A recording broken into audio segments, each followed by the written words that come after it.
New approach to vendor risk management. I'm Ann Cosgrove, the editor-in-chief of Facility Executive Magazine, and this webinar today is presented by SureID. Before we get started, I would like to cover a few housekeeping items. Please note the control panel that is on your screen. This is where you can submit questions for the speaker in the question box in that panel. You can send your questions in at any time or after the presentation. We will have a Q&A at the end of the presentation. Also, please note the orange arrow on the left side of your control panel.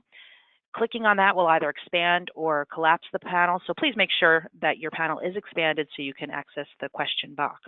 Also, if you have any additional questions, such as a technical difficulty during the presentation, send us a message in that question section. We'll address it right away. Now, let's jump into it. I'd like to introduce your speaker today, Justin Oberman. Justin is Vice President of Identity Strategy at SureID, and that's a market leader in high assurance identity solutions. This company creates end-to-end trusted identity programs offering full credential lifecycle management through the combination of registration, identity proofing, background screening, credentialing, and identity authentication for government, private enterprise, and individuals. So Justin was employee number 3 at the TSA after 9/11, helping to stand up in the agency in its first year, and later he set up and ran all of the agency's credentialing and vetting programs. His work in identity and assurance has continued over the last decade, and he's happy to bring you his insights today. So with that, I will hand it over to Justin. Welcome, Justin. Thank you, Ann. I appreciate it. Good afternoon, everybody, and thank you for taking the time. We will hopefully make this interesting and insightful and try to get to questions as quickly as we can. I joined SureID about 8 months ago, and the reason that I did is I think the experience that the company has built up over the last 15 years is really compelling and is particularly compelling to people in the private sector, even though most of what we have done since we were founded is in the Defense Department environment. And the reason it's compelling is that we're engaged with the private sector today, and the private sector funds the costs of administering our program. And so I think that makes it a very interesting fit. The second thing is that this is really a strong physical security solution. It certainly has applicability in other security realms, dealing with cyber, for example, but it's particularly strong as it relates to physical security. And I'm eager to sort of tell you what that is and get into some questions. So our focus generally as a company, and specifically today, is really on vendor and contractor risk management. We don't typically vet workforces, new hires, job applicants. We really are focused on vendors and contractors. That's what we've done for the Defense Department, which is why we have been engaged with the private sector, and it's really what we're focused on as we move directly into the private sector, and that is, we find that most companies do a pretty good job of screening job applicants and employees and rescreening and doing continuous monitoring, that kind of thing, but it starts to get a little shaky when you're talking about vendors and contractors. It's very hard to vouch for their processes. It's obviously a third party, could be a fourth party doing the vetting. And so that's really our focus today. And to the extent that any of you have jurisdiction over how non-employees are accessing facilities or are working closely with heads of security that have that responsibility, this should be on target for what you're doing. So as Ann said, I have been in the security space since November of 2001. We started TSA with 3 people in a conference room, and as you all know, we grew to a huge behemoth with 65,000 employees 13 months later, and set up and ran credentialing programs impacting the whole workforce, but also everybody working in the transportation industry, which totals about 15 million people, and then eventually expanded to include secure flight, which screens people on domestic airline flights. So it was a huge scope in the operation, and really got me deep into what does it take to grant people access and do proper vetting, and why, again, I got pretty interested in what SureID does. So that's just a little bit more context. I'm always happy to talk about TSA, although I'm kind of out of the business of taking complaints about the airport, although I still get complaints to this day. Okay, let's go to the quick overview of SureID. I don't think SureID is necessarily all that well known, which again, I think presents an opportunity for us. We've been around for about 15 years, and we have built up this capability for protecting 300 military bases and facilities. We've calculated that entails about 50 million acres of real estate. And we have vendors and contractors from 85,000 different companies participating in the program. And they're, as you imagine, with that number of companies, includes a lot of blue chip companies. You see some of the logos on the slide. And most of our work is for those four military services, the Navy, the Army, the Marine Corps, and the Coast Guard. And what's pretty incredible is that this is really, the best way to think about this is a version of PreCheck. So like the TSA program, of course, it was created well before PreCheck, that is designed for vendors and contractors who have to get on military bases. And we think the model translates really well to the private sector. So when we talk about PreCheck for military bases, we mean a voluntary program where individuals or their companies pay, undergo a pretty thorough background screen, get issued a credential, are subject to ongoing monitoring, and are able to get onto the base faster, the same way you're able to get through the checkpoint faster when you're part of PreCheck. And if any of you have ever been on a military base, which I'm sure many of you have, if no one knows who you are, it's a big pain in the neck. You have to drive over to the visitor center, park, get out of your car, go get checked in, wait for an escort to come get you. And you're talking about people that are making soda deliveries, people that are billing $300 an hour for IT consulting, everybody in between. Now you can start, saving hours a day and certainly hours a week by using the system for a nominal cost, pretty much the same concept as PreCheck. And it's grown to be huge. So 1.5 million participants who have used the system 450 million times. And so the company was founded in 2001. This really got underway sort of in 2004, 2005. So over the last 12 or 13 years, we're nearing 500 million uses. It's very well tested. Again, we're sort of on this mission now to make people in the private sector aware of us and go from there. And I'm going to come back to this later, but I think it's really important to just reiterate that with a few exceptions for some now kind of administrative IT support 10 years in, the government doesn't pay for this. Vendors and contractors pay, or their employers pay, and that funds the system. So any company that you represent on the call today, ABC Corp, to make it up, that is interested in putting this in place for your vendors and contractors, we're not coming to you asking for a big purchase order or a big check. We want you to say, hey, we'll accept this ID, or in some cases, we'll require it to access our facilities, to access our IT systems, but it's on the contractors or their employers to enroll with SureID and pay the fee. So it's just really important as we're explaining, kind of who we are and how this works. I think it's also important, and again, for most people on the call, this slide is probably gratuitous because you understand all this already as you go about your daily jobs. But we are really in straddling the line between physical and what you might generally call IT or cybersecurity, which is to say that before you can access a sensitive facility or a building or a room or whatever, you're undergoing a process to be screened. But it also applies in the digital world, where a lot of companies, including probably many of yours on the call, are spending a lot of money on advanced IAM systems for identity access management, but they're not paying a lot of attention to which identities are going into that system. So they can manage a database really, really well and make sure that if you need access to 4 systems and I need access to 6 and Ann needs access to 10, that can all be managed. But if you're not sure that everybody should be entitled to that access to begin with, you're really leaving yourselves open. And so we have pretty strict processes in place for how we do screening itself, but then to layer on top of it, we do ongoing monitoring so that there's no this old school notion of, hey, I got a background check, I'm good for a year, that's gone. We're looking at data sources on a continuous basis. If something pops that goes outside your standards, an hour after someone gets a badge, you're going to find out about it.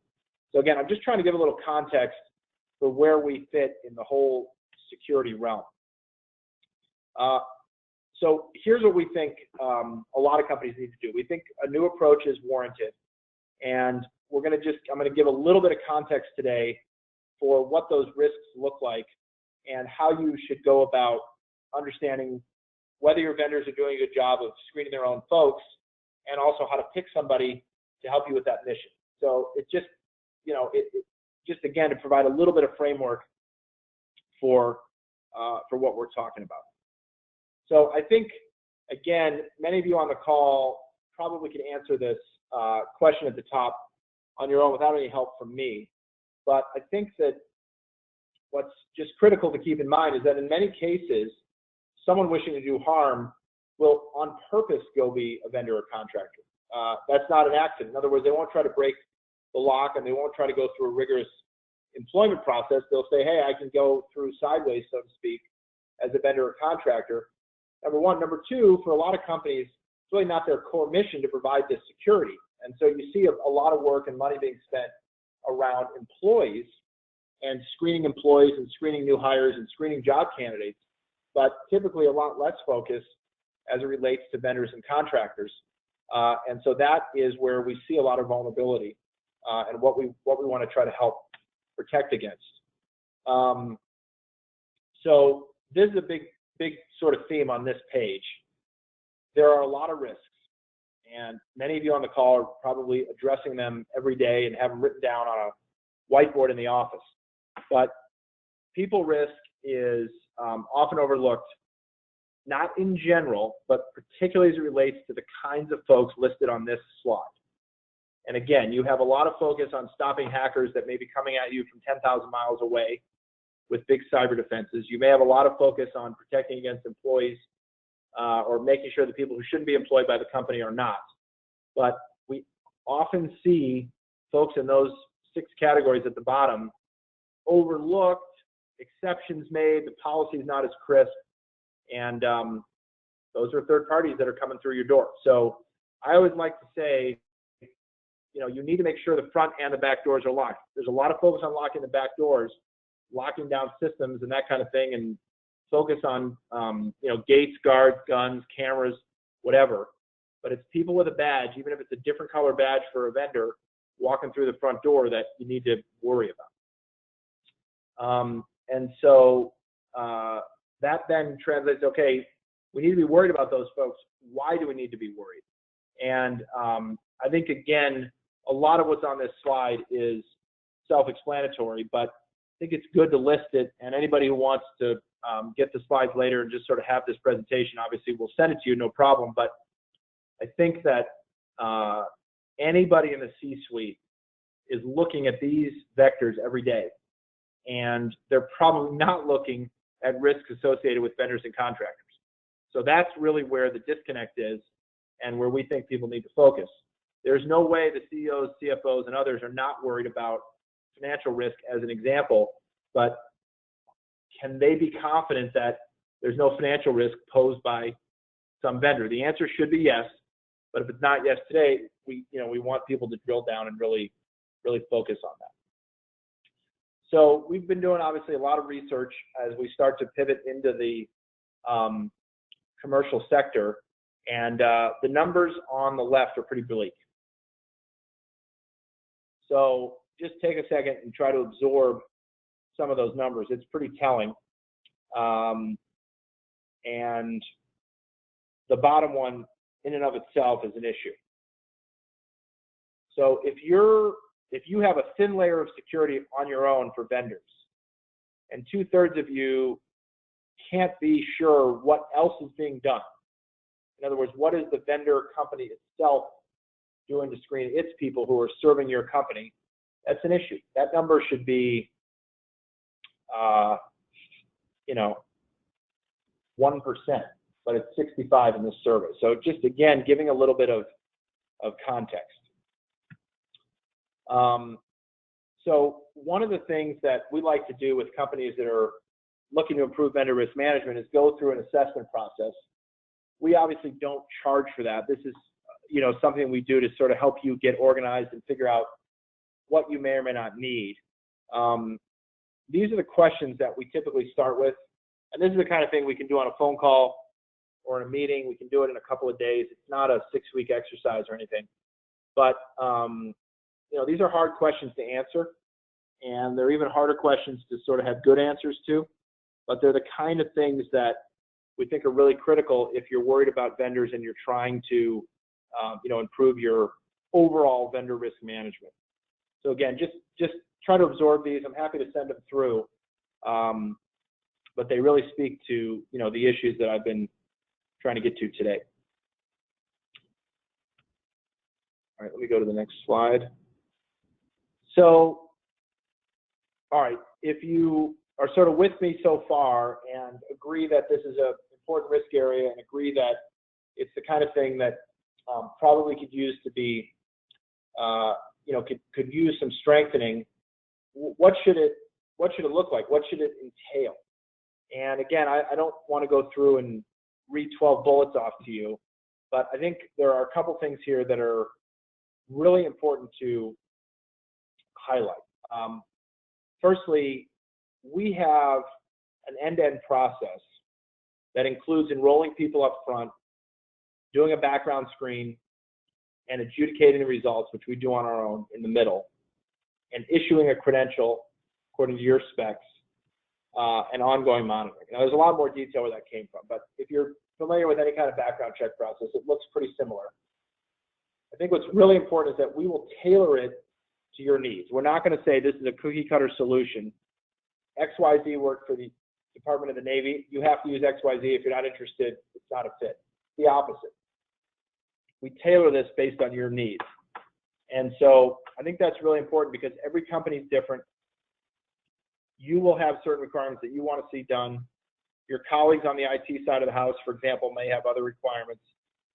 Some senior execs may want to do things a certain way. And so it's got to be able to be customized, which I think is really important. We also think ongoing monitoring, as I said, should be part and parcel of anything you do. So you're not in a position of kind of hoping every night that nobody does something wrong and then you don't find out about it. We obviously think that vendors should be paying for this so that you're not being asked to write a big check to get this kind of security. And so these are 4 kind of requirements that we think any system should have. If you're putting together an RFP, should include this kind of stuff.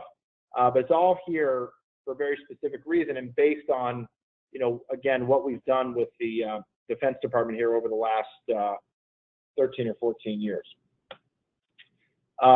Again, just to kind of reiterate it, and it's an expansion of this theme of vendors paying, is not only as a relying party are you not paying, but I think what's really important is that if the company next door or in the same industry across the country also agrees to accept a common ID, the vendors and contractors themselves only pay once, but everybody participating has the same level of security.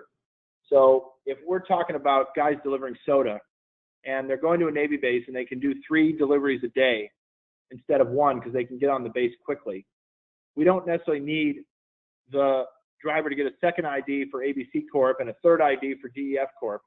If you're at DEF Corp and you want to take advantage of that, you're able to join the program and these vendors and contractors come in for free. And so you start to build a network, which again improves everybody's security and keeps your costs down. So it's just an important dynamic to keep in mind. Finally, we have done a lot of work on this topic, and we did a little newsletter with Gartner. Gartner, I'm sure many of you look at their products, does a lot on identity management.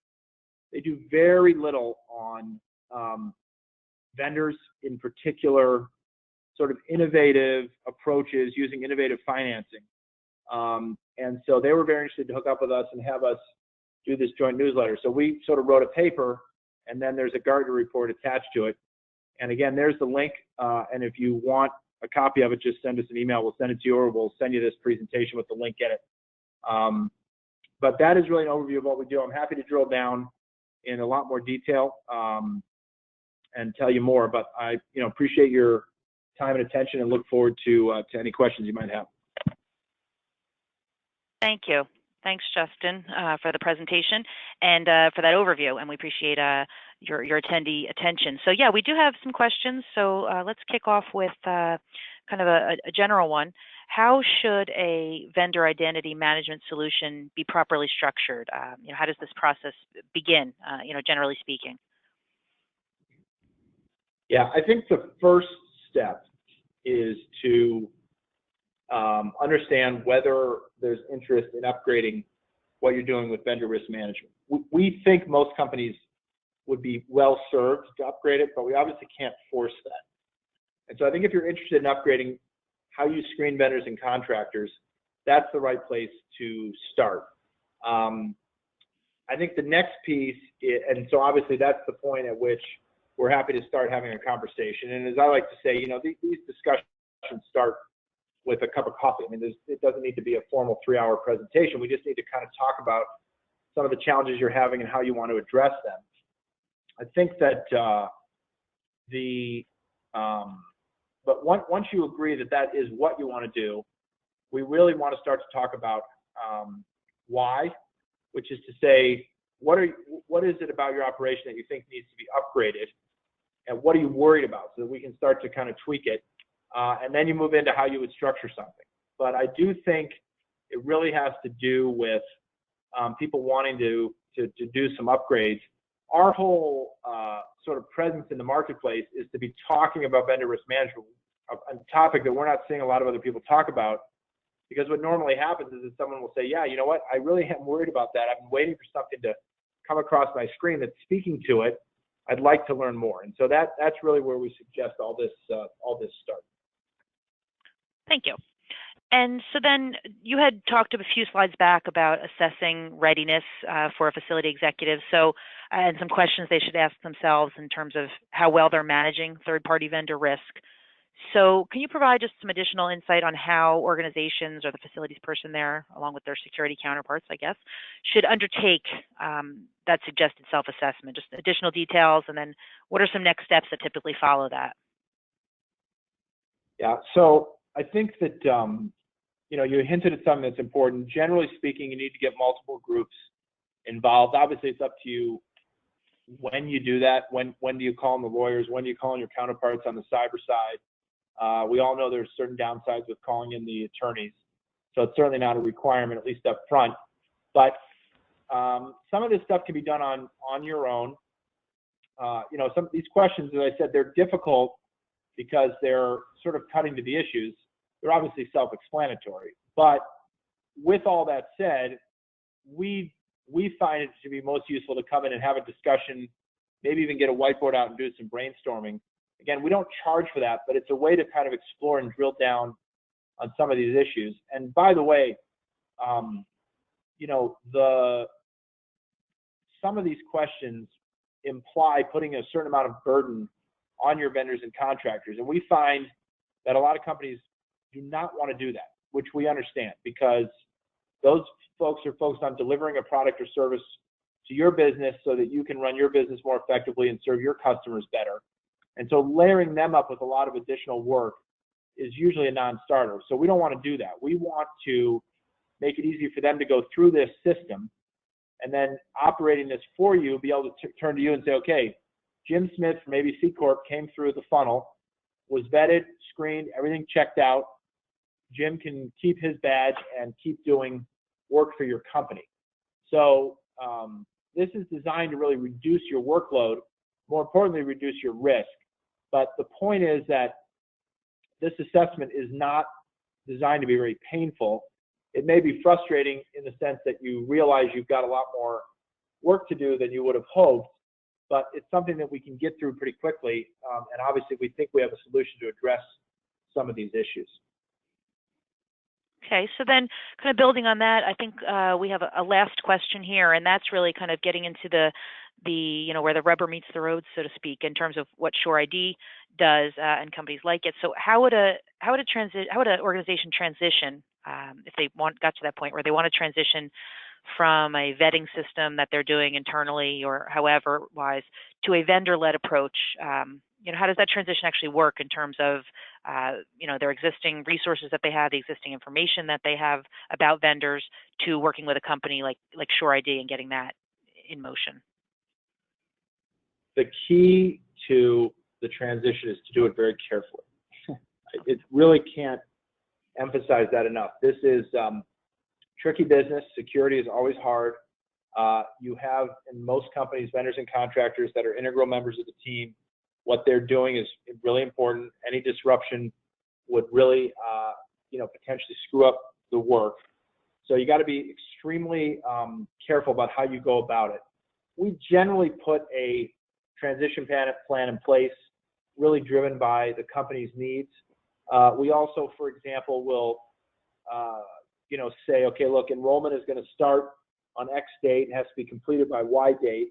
That's all coordinated with our customers so that you're not leaving it open so long that people can continue to do harm, for example, if they haven't been vetted while they're waiting for that registration period to end, but also not so short that everybody's got to get off work the same day or you end up with big backlogs. But you have a period of time.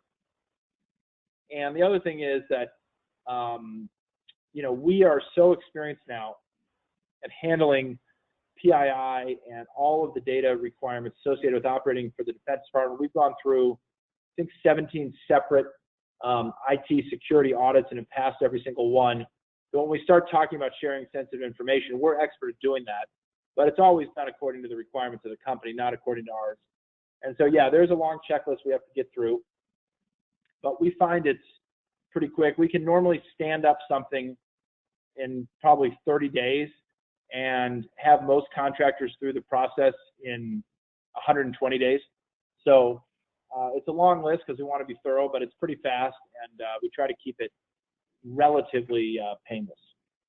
Okay, thank you. And quick question before I do get to one additional question. Did you just mention PII? Just wondering, was that PII? I'm wondering if you can mention what that is for anyone who's not familiar. Yeah, sorry. So just referring to personally identifying information on applicants, people that have to be screened.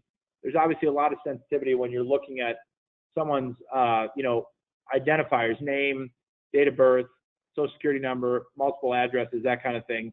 That obviously happens today in the Defense Department environment, and we're just subject to a lot of very strict rules from them on how we manage all that data.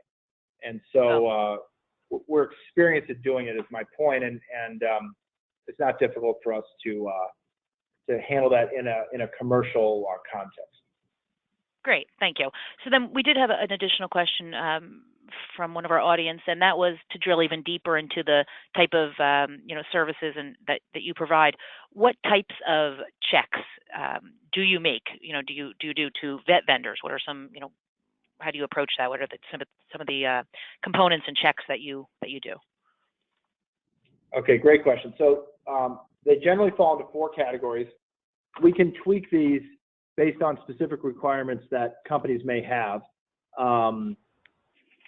But they generally fall into 4 categories, and that is to do a criminal background check, do an employment check, look at various information regarding potential terrorism connections, and then a credit check. That covers a lot of ground.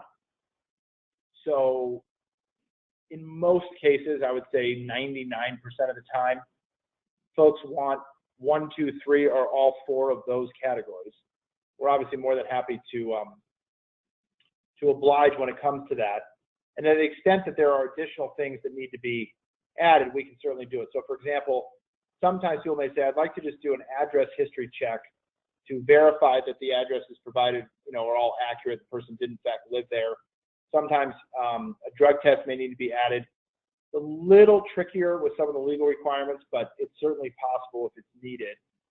There are a few things like that, but generally they fall into one of those 4 categories. And as I said, the details associated with what the background check consists of and the standards that are used to evaluate the results are all based on what your company wants. We will give you recommendations as to how we think that should be set up, but if you have certain customization needs to happen, we'll do it, and it's not a big deal. Okay, great, thank you.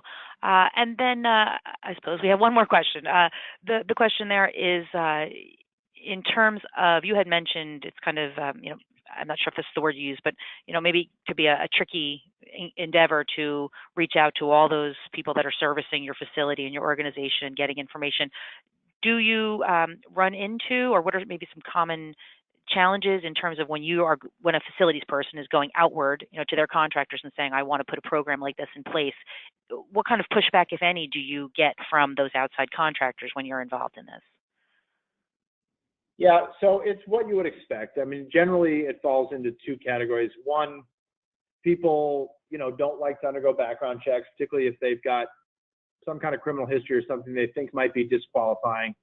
That's very normal. In most cases, it's actually understandable. You don't have a lot of, quote unquote, true bad guys. But you've got people that are antsy about it. So we have to kind of talk people through it and explain that, hey, this company's, just tightening security overall and needs to make sure that, there are no vendors and contractors in the company who have disqualifying criminal histories. Here are what the standards are. Sometimes you will see people drop out, and that's fine. It has sort of the same effect of helping improve security overall. They've just sort of voluntarily dropped out, and that's just a fact of life. I mean, it's just, unfortunately, it's unavoidable. It just kind of comes with the territory. And the second thing, of course, is that sometimes people will balk at paying a fee. It's just that the fee is so nominal, and it's not only a matter of improving security for a company, it's also, really makes it much easier to navigate and operate and get up, into work faster. So there's a lot of benefits associated with it. But in any large population of people, you'll have some grumbling. And again, we're used to it, and we're happy to, take the brunt or advise you on how to take the brunt and that kind of thing. Great, thank you. Okay, well, those are our questions. I want to thank you, Justin, for the presentation today. Thanks very much. It was very informative. My pleasure. It's great. And anyway, if anybody's got any additional questions or wants to talk, obviously my contact info is there. Happy to send the presentation along or the paper or both, and I'll hopefully connect with some of you later. Wonderful. Thanks again, Justin. And thanks to Sure ID for sponsoring the webinar. And of course, to our audience for attending today and for sending in your questions. A recording of this webinar will be available online at facilityexecutive.com. And as Justin mentioned, please send him an email at joberman@sureid.com if you'd like a copy of the slides or to talk with him further. And then lastly, don't forget to join us or check out the inaugural Facility Executive Live Conference taking place October 3rd in Chicago. That's hosted by us here at Facility Executive. It's a one-day conference, and it covers a variety of topics. The registration fee is $75, so please check facilityexecutivelive.com to register or learn more today. Thanks again, everyone, and have a great afternoon.